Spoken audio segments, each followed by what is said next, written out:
Bonjour à toutes et à tous, je suis Mélina Cabas, je travaille au SNUIPP FSU 13 et on se retrouve cette année encore pour expliquer les règles du mouvement 2021 qui ont un petit peu évolué. Dans cette première vidéo, nous allons voir les différents types de postes qui existent sur notre département. Alors, il y a le poste d'adjoint ou d'adjointe où là, nous avons une classe, très simplement. Il y a aussi les postes de brigade de circonscription. Donc là, on est remplaçant, rattaché à une circonscription, et on remplace des collègues aussi bien en maternelle, en élémentaire, que dans la SH si besoin. On peut aussi bien remplacer une journée que plusieurs semaines ou une année entière. Dans la nouvelle liste de postes, les brigades de circo s'intituleront les îles. Il y a aussi les brigades départementales.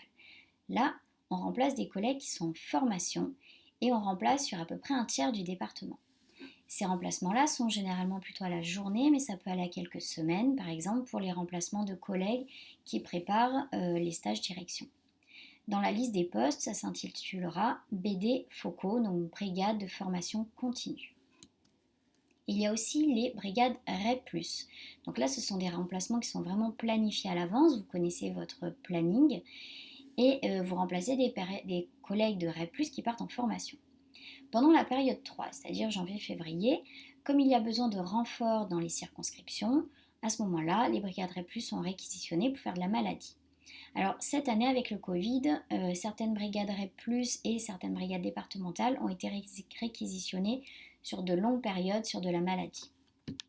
Pour en revenir aux brigades REP+, dans la liste des postes, ce type de brigade s'intitulera BD.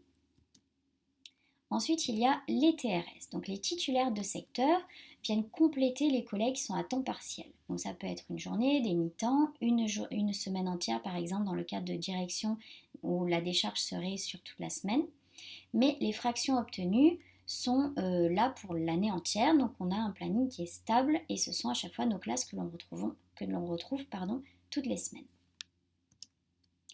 Il y a aussi les postes dans l'ASH. Donc, pour enseigner dans l'ASH sur des classes spécialisées comme le LIS, SECPA, ITEP, il faut avoir un KPI pour y être à titre définitif.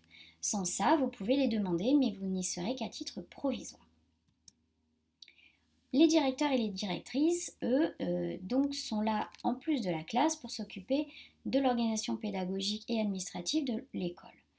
Donc là, pour être directeur et directrice, il faut avoir obtenu la liste d'aptitudes. Et dans ce cas-là, vous l'avez à titre définitif. Mais une petite nouveauté de cette année stipule que même sans liste d'aptitude, vous pouvez très bien demander des postes de directeur et de directrice et vous pouvez les obtenir à titre provisoire si et seulement si aucun collègue ayant la liste d'aptitude n'a demandé les postes que vous demandez. Et enfin, quelque chose qui a été déjà mis en place l'année dernière, c'est les postes, donc ce qu'on appelle spécial T1, où là, on a 40 postes cette année qui sont réservés exclusivement aux FSTG qui font donc leur mouvement. Seulement ces collègues-là pourront demander ces postes-là qui sont classifiés classe X dans la liste des postes. Ces postes-là sont obtenus pour 2 ans seulement et permettent en fait de commencer la carrière sur des postes jugés moins difficiles. Cette attribution sur ces postes-là se fera au barème comme les autres postes. Donc si vous avez la moindre question sur les différents types de postes, vous pouvez nous joindre aussi bien par Facebook, on a 2 pages, sur notre permanence téléphonique ou enfin à nos emails snuipp13@snuipp.fr ou neo.snuipp13@gmail.com. À bientôt, au revoir.